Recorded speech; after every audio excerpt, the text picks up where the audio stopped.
इस वीडियो में हम देखेंगे ब्लड रिलेशन से पार्ट 1 और जानेंगे क्या है इसके बेसिक्स और कैसे हम इसे इजीली सॉल्व कर सकते हैं। चलिए स्टार्ट करते हैं आज की वीडियो।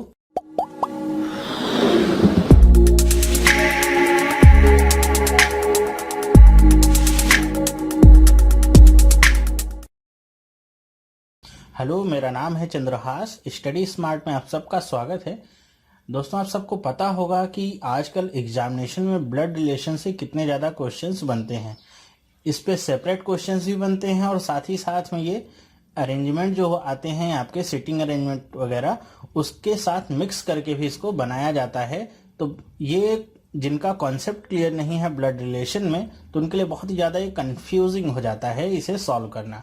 इस वीडियो में हम पहले थ्योरी पार्ट को देखेंगे कि क्या है इसकी थ्योरी पार्ट और कैसे हम यूज करेंगे नोटेशंस का, रिप्रेजेंटेशन का, लेवल्स क्या होते हैं, सारी चीज़ों को जानेंगे। उसके बाद हम इस पे रिलेटेड कुछ क्वेश्चंस को करेंगे और देखेंगे कितने इजीली हम क्वेश्चंस कर पाएंगे।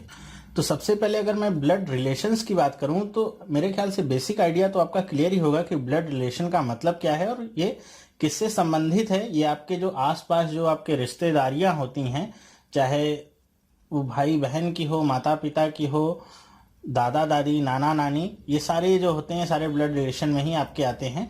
तो अगर बेसिकली बात की जाए तो ब्लड रिलेशन आपके दो तरीके के होते हैं। पहला तो एक तो होता है आपका पैटर्नल और एक होता है मैटरनल। पैटर्नल का मतलब जो पिता के साइड का होगा, मैटरनल का मतलब जो माता के साइड का होगा।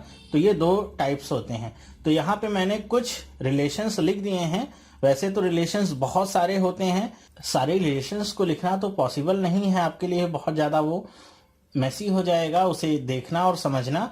तो यहाँ पे मैंने कुछ इंपॉर्टेंट जो होते हैं हमारे रिलेशंस वो मैंने लिख दिए हैं। और साथ ही साथ अगर कुछ नया आता जाएगा तो हम जब क्वेश्चंस करेंगे तो मैं आपको वहीं पे बताता चलूंगा। तो यहाँ पे देख लीजिए, पहला आपका लिखा हुआ है कि मदर्स और फादर सन। जो भी मदर या फादर का सन होगा वो क्या होगा, ये आपसे आपके रिलेशन में ये सारी बात कही जा रही है कि आपके माता या पिता का जो सन होगा वो क्या होगा, आपका ब्रदर होगा। ठीक है। उसी तरह अगर डॉटर होगी तो क्या होगी, आपकी सिस्टर होगी। अब फादर्स ब्रदर मतलब क्या कि आपके पिता का जो भाई होगा वो क्या होगा, आपका पैटर्नल अंकल। ठीक है। पैटर्नल अंकल का मतलब आपके पिता के साइड का। मदर्स फादर्स सिस्टर, आपके माता या पिता की जो बहन होगी उनको क्या कहा जाएगा, आंट। इसमें भी दो टाइप्स हो सकते हैं, एक तो हो सकता है पैटर्नल, एक हो सकता है मैटरनल। मतलब आपके पिता की जो बहन होंगी वो आपकी क्या लगेंगी, पैटर्नल आंट। मम्मी की जो बहन होंगी उन्हें क्या कह सकते हैं हम, मैटरनल आंट।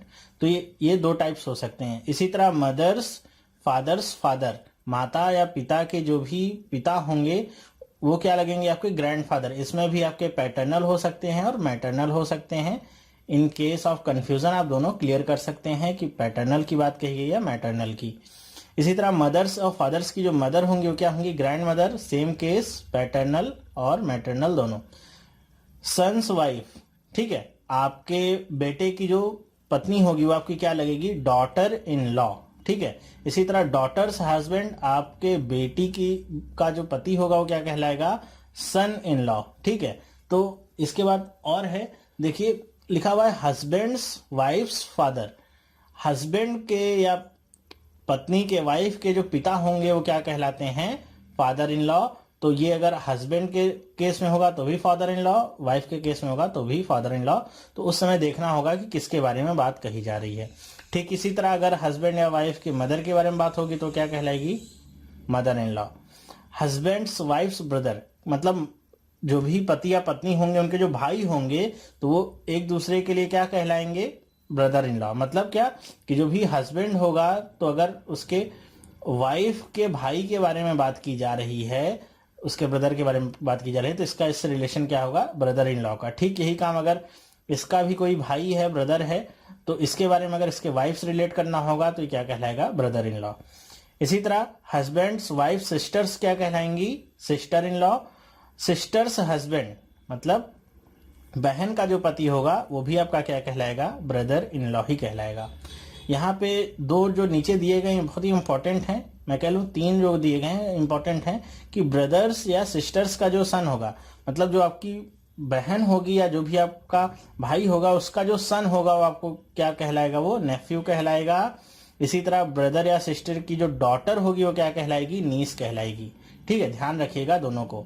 इसी तरह आपके अंकल या आंट का कोई भी लड़का है या लड़की है, दोनों ही केस में, मतलब ऐसा नहीं कि जरूरी लड़का ही हो, लड़का या लड़की दोनों ही है, तो उन्हें हम क्या कह सकते हैं, कजिन्स कह सकते हैं।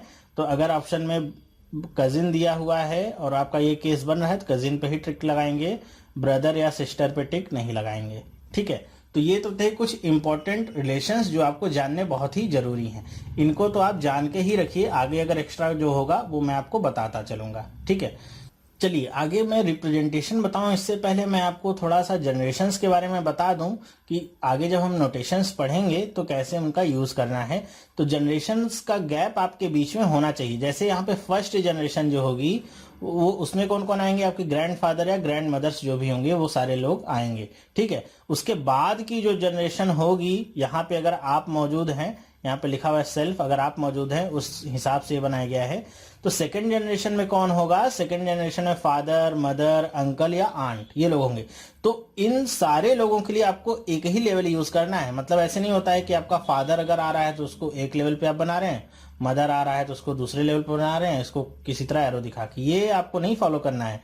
अगर फादर है तो भी एक लेवल पे, मदर है तो भी एक लेवल पे, आंट है तो भी एक लेवल पे, अंकल है तो भी, ये सारे के सारे सेम लेवल पे होने चाहिए। ठीक है, यही होता है हमारा लेवलिंग का कॉन्सेप्ट। अगर इसे आप फॉलो करते हैं तो बहुत आसानी के साथ क्वेश्चंस को कर लेंगे।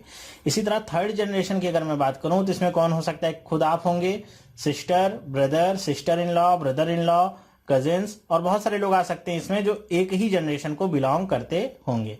ठीक है, इसी तरह अगर मैं फोर्थ जनरेशन की बात करूं तो फोर्थ जनरेशन आपका क्या होगा, फोर्थ जनरेशन आपका होगा आपसे नीचे वाले लोग, नीचे जैसे सन, डॉटर, नेफ्यू, नीस, ये सारे लोग क्या होंगे, फोर्थ जनरेशन में होंगे।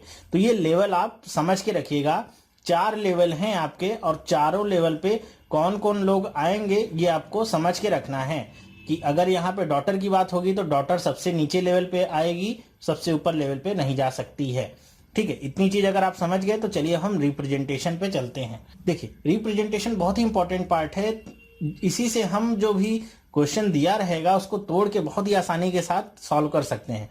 तो अगर मैं सबसे पहले रिप्रेजेंटेशन की बात करूं तो वो होता है मेल और फीमेल का। तो मेल के लिए हम यहाँ पे साइन यूज करेंगे प्लस का। अब ये जो मैं साइन यूज कर रहा हूं ये कहीं पे रूल नहीं लिखा हुआ है, कोई ऐसा नहीं है सेट है कि बस मेल के लिए प्लस ही यूज करना, आप कुछ भी यूज कर सकते हैं, लेकिन जो भी यूज करिएगा उसे शुरू से लेके अंत तक आप वही यूज करिएगा, साइन चाहे जो यूज करिए।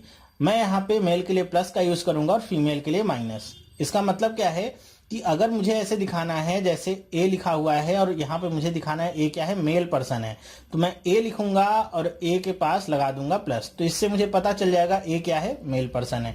इसी तरह अगर बी फीमेल है तो इसके लिए मैं ऐसे माइनस का साइन लगा दूंगा, तो केवल ये बी जो लिखा रहेगा इसी से मैं समझ जाऊंगा माइनस के साथ ये क्या है, एक फीमेल पर्सन है। ओके, इतनी बात आपको समझ में आई। अब हम देख लेते हैं कि जो रिलेशंस होते हैं उन्हें हम कैसे ड्रॉ करेंगे। तो देखिए, जब भी बात होगी सेम लेवल की, सेम लेवल का मतलब क्या है, जब एक ही तरह के लेवल के लोग होंगे तो उनको आप दर्शाने के लिए क्या यूज कर सकते हैं, तो उनके लिए आप सीधे एक एरो का यूज करेंगे, सिंगल एरो का यूज करेंगे सेम लेवल के लोगों को दिखाने के लिए। ठीक है, जैसे अगर आपको दिखाना है क्या कि A is a brother of B, तो इसके लिए कैसे यूज करेंगे, A is a brother of B. तो यहाँ पे ब्रदर की बात करें मतलब ए मेल है तो इसके लिए हम यहाँ पे ऐसे प्लस लगा देंगे। अब ये हमारा जो सेंटेंस है केवल इसी से पता चल जाता है कि ए क्या है, बी का ब्रदर है। फिर भी अगर आपको कंफ्यूजन हो तो यहाँ पे आप छोटा सा ऐसे तीर के ऊपर लिख भी सकते हैं कि ए, और यहाँ पे ऊपर लिख दिया मैंने BRO ब्रो, तो इससे भी आप समझ सकते हैं। तो अगर आपको कंफ्यूजन है तो इस तरह का भी आप नोटेशन लगा सकते हैं। देखिए, एक वो चीज फॉलो करने की जरूरत नहीं है, जैसे कुछ लोगों को देखते हैं कि हम फॉलो करते हैं कि मान लेते हैं कि डॉलर का मतलब क्या है, ब्रदर है, तो वो ऐसे लगाते हैं $A तो समझते हैं A is a brother of B. तो ये कुछ याद करने वाला हमको नहीं करना है, एकदम स्मार्ट वे में देखना है, वरना याद वाद करने वाला काम बेकार होता है। ठीक है, तो सेम लेवल के लिए हम एरो का साइन लगाएंगे। अब लेवल अप या डाउन के लिए कैसे होगा, जैसे मुझे बनाना है क्या, लेवल डाउन, तो लेवल डाउन के लिए हम क्या लगाएंगे, तो लेवल डाउन के लिए हम डाउन एरो का यूज करेंगे कुछ इस तरह से। डाउन एरो का यूज कैसे, जैसे हम बताना चाहते हैं बी इज सन ऑफ ए, तो बी क्या है, ए का सन है, तो ए ऊपर रहेगा और बी क्या होगा, नीचे की तरफ, और ये सन है तो इसके लिए हम लगा दिए प्लस का साइन। तो ए आपका ऊपर रहेगा लेवल में, क्योंकि ए क्या है, फादर है। हमने देखा था अभी 4 लेवल्स देखे थे, तो वो 4 लेवल की अगर मैं बात करूं तो बी सबसे नीचे के लेवल पे आएगा, सन है उसके ऊपर, उसका फादर होगा। तो ऐसे ही हमको ड्रॉ करना है डाउन एरो का। अब यहाँ पे हम लेवल अप की बात नहीं करेंगे, क्योंकि हमारे जो भी लेवल्स होंगे वो सब ऊपर से नीचे की तरफ ही आएंगे, इसीलिए कोई भी एरो हमारा उल्टा नहीं जाएगा, ठीक है। तो इस बात को आप ध्यान रखिएगा।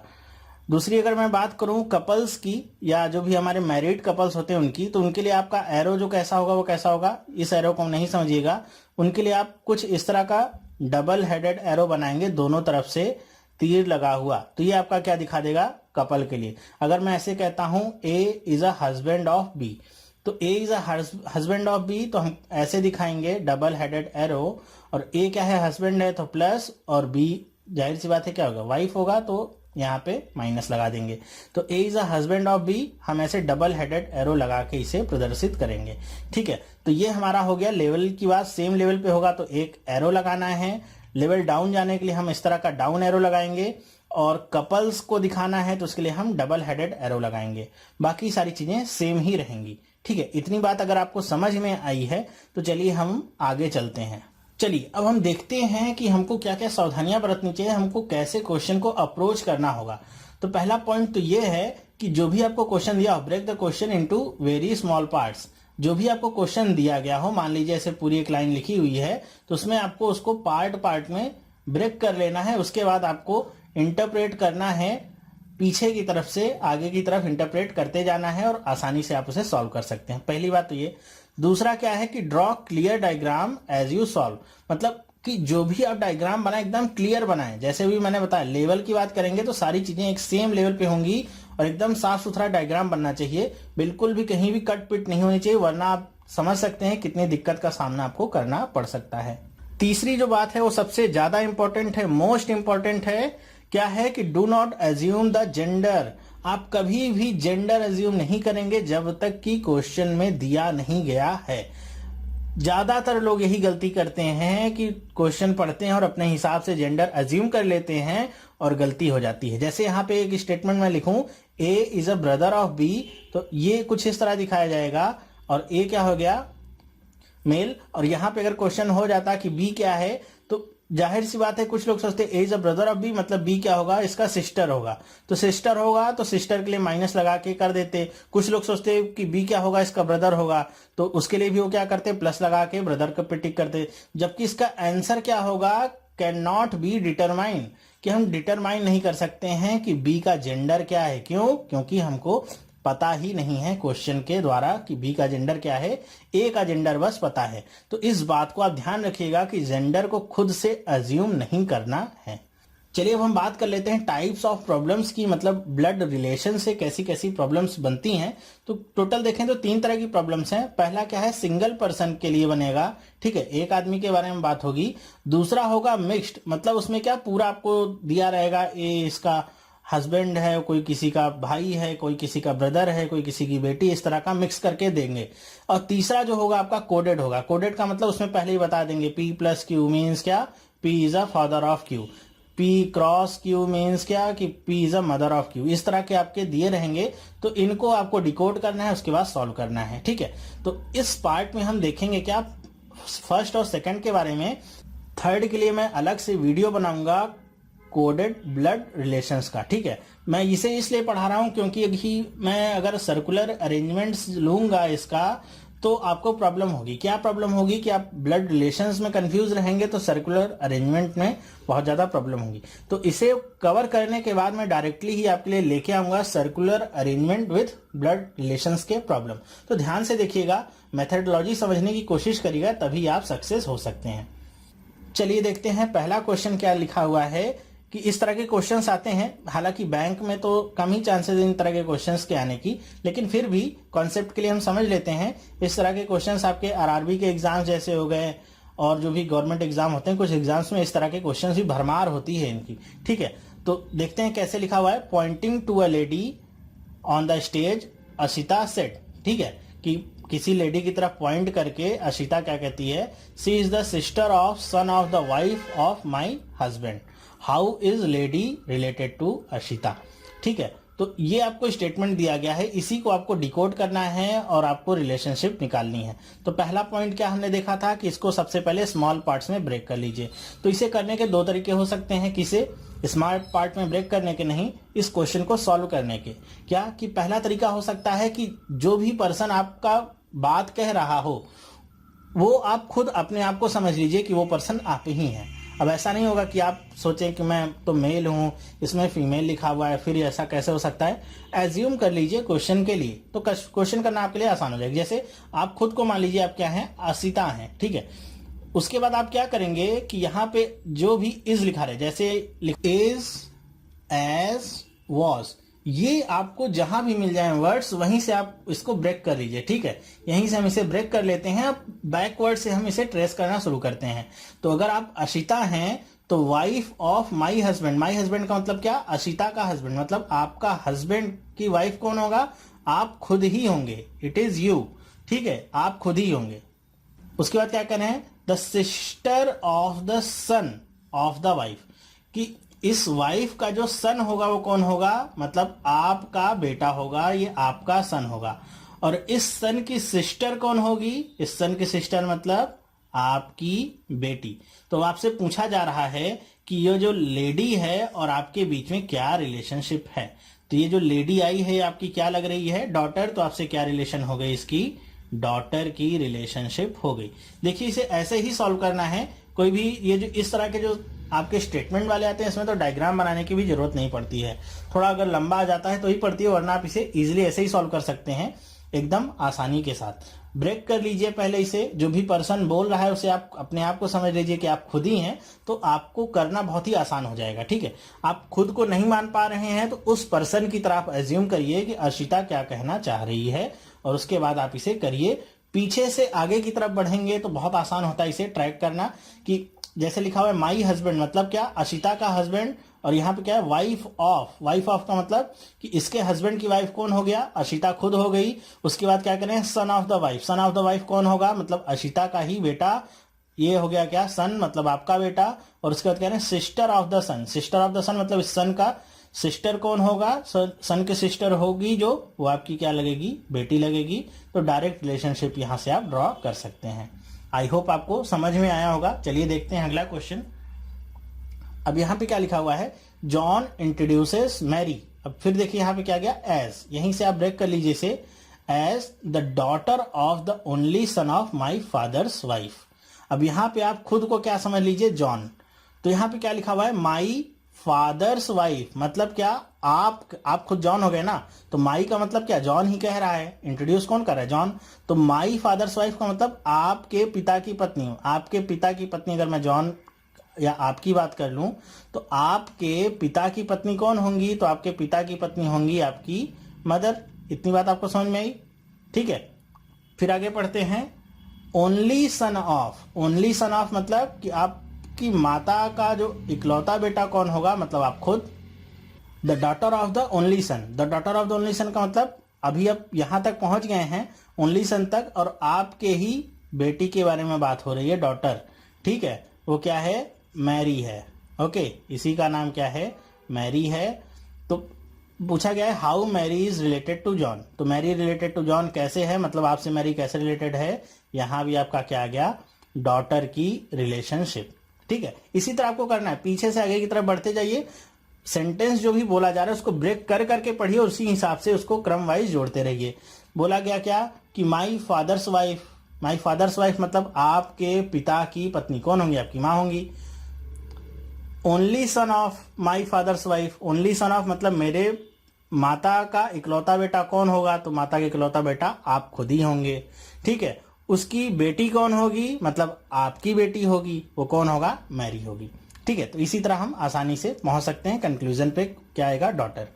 चलिए कुछ और क्वेश्चंस देखते हैं। फिर लिखा हुआ है introducing a boy a girl set, कौन कह रहा है, गर्ल सेट। अब आप खुद को समझेंगे क्या, लड़की।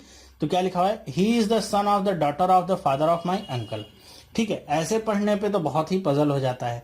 चलिए इसे तोड़ तोड़ के हम पढ़ते हैं। इज लग गया, यहां से हम इसे ब्रेक करते हैं। देखिए क्या होगा कि फादर ऑफ माई अंकल, आप अगर लड़की हैं तो कह रहे हैं कि फादर ऑफ माई अंकल, आपके अंकल के पिता कौन होंगे, अगर आप ये हैं तो आपके अंकल, उनके पिता कौन होंगे? उनके पिता कौन होंगे? आपके ग्रैंडफादर। ठीक है, इतनी बात तो आपको समझ में आती है कि आपके अंकल के पिता कौन होंगे? आपके ग्रैंडफादर।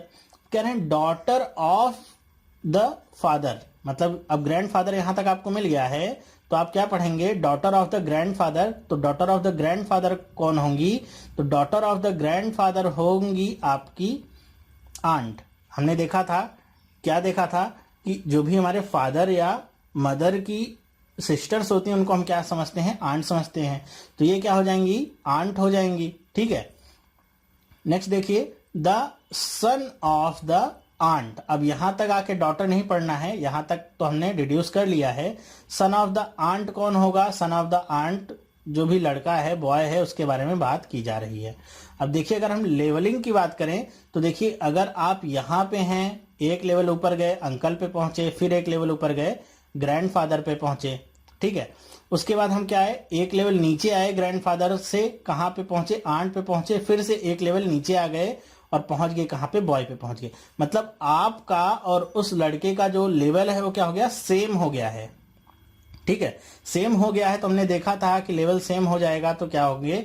या तो भाई बहन का रिश्ता होगा, ठीक है, या तो कजन्स का रिश्ता होगा, इस तरह का कुछ रिश्ता होगा। तो अब बताइए, आपका और इस लड़के के बीच में क्या रिलेशनशिप है? तो आपकी आंट का वो बेटा है, मतलब आपका क्या लगेगा? वो ब्रदर लगेगा। दूसरे शब्दों में कह सकते हैं क्या? कजिन लगेगा वो। ठीक है, तो ये आपका हो गया आंसर। इसी तरह आपको डिड्यूस करना है इसे। ठीक है, लेवल वाइज हम आसानी से कर सकते हैं। कितना समय लगेगा इसे करने में? अगर प्रैक्टिस नहीं है तो हो सकता है 20 सेकंड लग जाए। अगर प्रैक्टिस है तो मेरे ख्याल से आपको डायग्राम वगैरह बनाने की जरूरत भी नहीं पड़ेगी। 5 से 10 सेकंड में एक एक क्वेश्चन आपके सॉल्व होते जाएंगे। अगर आपको नहीं भी समझ में आ रहा है तो एक बार वीडियो को फिर से देखिएगा, समझ में आने लगेगा धीरे धीरे। नेक्स्ट क्वेश्चन लेते हैं। अब ये आपका सेकंड टाइप का आ गया क्वेश्चन। सेकंड टाइप हमारा कौन सा था? मिक्स्ड वाला था। इसका एक क्वेश्चन हम करते हैं। देखिए क्या करें, if A is a brother of B. अब A is a brother of B, अब हमको हर चीज यहां पे बनानी पड़ेगी। तो A is a brother of B, तो ए हमने बना दिया ऐसे, और ये हमने सेम लेवल पे क्या करते हैं, ऐसे हम हॉरिजॉन्टल एरो बनाते हैं, और ये बना दिया बी। और ब्रदर की बात कर रहा है ए, तो इस पे हमने लगा दिया प्लस। अब देखिए बी का हमने कोई भी जेंडर रिज्यूम नहीं किया, इसी की बात मैं कर रहा हूं बार बार। फिर क्या करें, B is a sister of C. अब बी क्या है, सी की सिस्टर है, तो ये भी सेम लेवल पे ही होगा, और यहां पे लगा दिया नेगेटिव। क्यों? क्योंकि सिस्टर हो गया बी के साथ रिलेटेड। फिर आगे पढ़ते हैं, C is a father of D. अब फादर की बात आ गई, मतलब हमको सेम लेवल पे नहीं जाना है, अब यहां पे नीचे जाना है। ठीक है, नीचे हम जाएंगे और ये बात करेंगे, क्या है, डी। तो सी फादर है, मतलब क्या होगा, ये प्लस साइन होगा, मेल के लिए आया है। फिर कह रहे हैं how D is related to A. A और डी कैसे रिलेटेड हैं ये आपको बताना है। ठीक है, तो ये आपको बताना है। आप कैसे बता सकते हैं, देखिए यहां से अगर हम देखा जाए तो ये कुछ ना कुछ यहां पे रिश्ता क्या होगा, आपका पैटर्नल रिश्ता है अंकल का। ठीक है, लेकिन यहां पे ध्यान देने वाली बात क्या है, क्या ध्यान देने वाली बात है कि हम ये नहीं बता सकते हैं कि डी का जेंडर क्या है। जी का जेंडर हम कहीं से भी ड्रॉ नहीं कर सकते हैं। तो हम ये नहीं कह सकते हैं, यहाँ पे ज्यादातर लोग नेफ्यू का ऑप्शन टिक करते हैं और चले आते हैं, क्योंकि देखने में तो बात सही है कि मतलब आपके भाई का जो बेटा होगा, ऐसे समझते हैं, भाई का बेटा जो होगा वो क्या लगेगा, नेफ्यू लगेगा। लेकिन यहाँ पे डी का जेंडर नहीं दिया गया है, तो हम नहीं बता सकते हैं वो नेफ्यू होगा या नीस होगा। ठीक है, तो इसीलिए इसमें कौन सा ऑप्शन आपका सही होगा, डी वाला, कैन नॉट बी डिटरमाइन। कभी भी इसे टिक करने से चूकिएगा नहीं, अपने हिसाब से जेंडर कोई भी सेलेक्ट आपको नहीं करना है। ठीक है, मैं थोड़ा धीमे इसलिए पढ़ा रहा हूं ताकि समझ में आता रहे, थोड़ा आपके दिमाग को ये घुमा सकता है अगर आप पहली बार पढ़ रहे हैं तो। ठीक है, तो यहां से हम ए से बी पे आ गए, बी से सी पे आ गए, सी से डी पे तो आ गए। हमको ये पता चल गया सी क्या है, फादर है, लेकिन डी नहीं पता चला कि डी क्या है, सन है या डॉटर है। इसके बारे में ऊपर कहीं भी जानकारी नहीं लिखी हुई है, और पूछा गया है कि how D is related to A. ठीक है, तो D is related to A, तो हम ये नहीं बता सकते हैं कि ए के लिए डी क्या होगा, नेफ्यू होगा या नीस होगा। ठीक है, ये नहीं बता सकते, इसलिए can not be determined. Next बात करते हैं। अब देखिए यहां पे दिया गया है आपका क्वेश्चन कि a family consist 6 members P Q R X Y Z, ये 6 मेंबर्स हैं। ठीक है, अब जैसे जैसे बोला जाएगा स्टेप बाय स्टेप हमको काम करना है। ध्यान रखिएगा, पूरा क्वेश्चन पढ़ने के बाद काम नहीं करना है, स्टेप बाय स्टेप जैसे जो बोला जा रहा है उसको वैसे के वैसे ही ड्रॉ करते रहिए। और एक बात का ध्यान रखिएगा, जब भी आपके पास रफ शीट हो इसे करने के लिए, तो कभी भी आप इसको ऊपर से या एकदम नीचे से या एकदम किनारे से कहीं से भी ड्रॉ नहीं करेंगे। इसे आप हमेशा बीचों बीच में करने की कोशिश करिएगा, क्योंकि आपको कुछ नहीं पता कि आपने शुरुआत की है तो ये कितने लेवल ऊपर या कितने लेवल नीचे दाएं बाएं कितना जा सकता है। वरना ऐसे करेंगे तो आपका टाइम वेस्ट होगा। एक बार इधर बनाएंगे, ऊपर चला गया, आपको नहीं समझ में आया, फिर से उसको काटेंगे, नीचे फिर से बनाएंगे। तो ब्लड रिलेशन के क्वेश्चंस को हमेशा बीचों बीच से ही करना चालू करेगा। वैसे है तो बहुत छोटी सी बात, फिर भी मैंने बता दी। चलिए पढ़ते हैं क्या लिखा हुआ है। Q is the son of R। अब पहले यहीं तक आपको रुक जाना है। Q क्या है? सन ऑफ द R। तो देखिए सन की बात हो रही है, मतलब लेवल में हमको नीचे जाना है। तो R को हम बना लेते हैं ऐसे ऊपर और Q को बनाते हैं नीचे, ठीक है। और Q क्या है? सन है, तो इसके साथ हम लगा देते हैं प्लस का साइन। R के लिए अभी हमको कुछ नहीं पता है। फिर क्या करें? But R is not mother of Q। कह रहे हैं R क्या है? मदर नहीं है। तो मदर नहीं होगा तो भाई क्या होगा? फादर होगा। तो प्लस का साइन लगा दिया। चलिए फिर क्या करें? थर्ड देखिए, P and R are married couple, कि P और R क्या है? Married couple. तो R और P के बीच में कैसे बनेगा? ऐसे डबल हेडेड एरो बनेगा। तो हमको पता चल गया R मेल है तो P अपने आप ही क्या हो जाएगी? Female. Y is a brother of R। अब Y क्या है? R का ब्रदर है, तो यहाँ पे हम ऐसे सिंगल एरो लगाएंगे और ये लगाएंगे Y, और ये ब्रदर है तो इसलिए यहाँ पे लगा दिया प्लस का sign. X is a daughter of P। अब P की डॉटर कौन है? X है। तो इसे आप दो तरीके से बना सकते हैं। कैसे? या तो आप यहीं पे ऐसे ड्रॉ कर दीजिए P से नीचे ही, और यहाँ पे बना दीजिए X और ये लगा दीजिए माइनस। अब देखिए लेवल में सेम है तो ये आपस में भाई बहन होंगे, जाहिर सी बात है, माता पिता तो दोनों के एक ही हैं। या अगर आप ऐसे कंफ्यूजन से बचना चाहते हैं तो ये एरो ही मत लगाइए। आप यहाँ तक पहुंच गए हैं, सीधे Q के बाद ऐसे सिंगल एरो लगा दीजिए जिससे आपको ज्यादा कंफ्यूजन ना हो, ठीक है। अब यहाँ पे आपको सीधा पता चल रहा है क्या कि Q और X क्या है? आपस में भाई बहन है। नेक्स्ट देखिए क्या लिखा है। Z is a brother of P। Z क्या है? P का ब्रदर है। तो Z के लिए हम बना दिए ऐसे P से रिलेटेड, और ये हो गया प्लस का साइन, ठीक है। ये प्लस का साइन हो गया। अब ये तो हो गया आपका क्या? Diagram ready. ये हो गया आपका डायग्राम रेडी। अब हम चलेंगे क्या? क्वेश्चंस देखेंगे कि क्या क्वेश्चन पूछे गए हैं।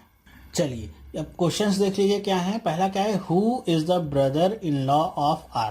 R का ब्रदर इन लॉ कौन होगा? अब देखिए यही मैंने बात की थी कि ब्रदर इन लॉ जब भी हस्बैंड के केस में पूछा जाएगा तो कौन होगा? उसकी पत्नी का भाई। तो यहाँ पे आप डायरेक्ट देख सकते हैं R का ब्रदर इन लॉ कौन होगा? Z होगा। तो सिंपल आंसर हो गया क्या? Z।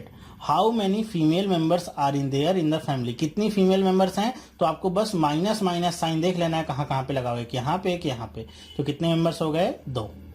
How is Q related to X। How is Q related to X। तो Q और X कैसे रिलेटेड है आपस में?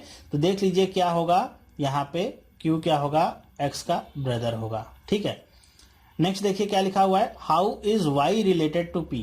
Y P से कैसे रिलेटेड है? तो देख लीजिए Y क्या है? R का ब्रदर है, और यहाँ पे P क्या है? R की पत्नी है, वाइफ है। तो जब भी पत्नी के सेंस में बात होगी, वाइफ के सेंस में बात होगी, पति के भाई के लिए, तो उसका क्या हो जाएगा? Brother in law. तो यहाँ पे क्या बात होगी? ब्रदर इन लॉ, ठीक है। तो ये मेरे ख्याल से आपको समझ में आया होगा। मेन क्या है? डायग्राम बनाना। डायग्राम आपने एकदम सही से ही बना लिया तो ये क्वेश्चंस करने में आपको 2-2 सेकंड लगेंगे, उससे ज्यादा समय आपको नहीं लगता है, 2 सेकंड से ज्यादा नहीं लगेगा, ठीक है। मुझे पता है ये बेसिक लेवल है, बहुत सारे लोगों को तो ये बहुत ही आसान लग रहा होगा, लेकिन ये उन लोगों के लिए तो थोड़ा यूजफुल वीडियो होगा जिन्होंने आज तक ब्लड रिलेशन पढ़ा नहीं होगा या ठीक से समझा नहीं होगा। तो आपको इसी तरह नोटेशंस को फॉलो करना है।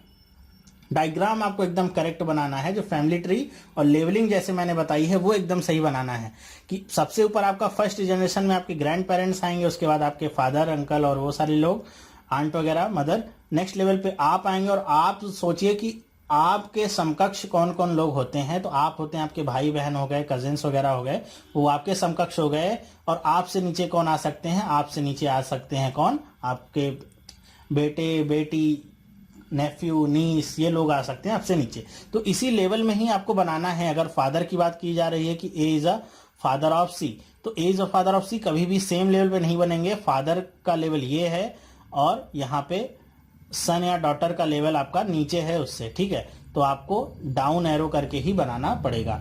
सेम लेवल पे होगा तो सेम लेवल के लिए हमने देख लिया है लेवल वाला, जनरेशन वाला। तो अगर आपको प्रॉब्लम होगी तो वहां पे आप वीडियो पॉज करके शुरुआत में उसे लिख भी सकते हैं, जिससे आपकी कंफ्यूजन दूर हो जाए, ठीक है। तो इस वीडियो में बस इतना ही, ये बेसिक पार्ट था मैं आपके लिए लेके आया था। आपको कैसा लगा, समझ में आया कि नहीं, मुझे कमेंट करके आप जरूर बताइएगा। साथ ही साथ अगर वीडियो पसंद आए तो इसे अपने दोस्तों के साथ भी शेयर करिएगा, उन्हें भी बताइएगा कैसे हम इसे सॉल्व करते हैं। और अगर आप इस चैनल पे नए हैं तो चैनल को सब्सक्राइब करना बिल्कुल भी ना भूलें।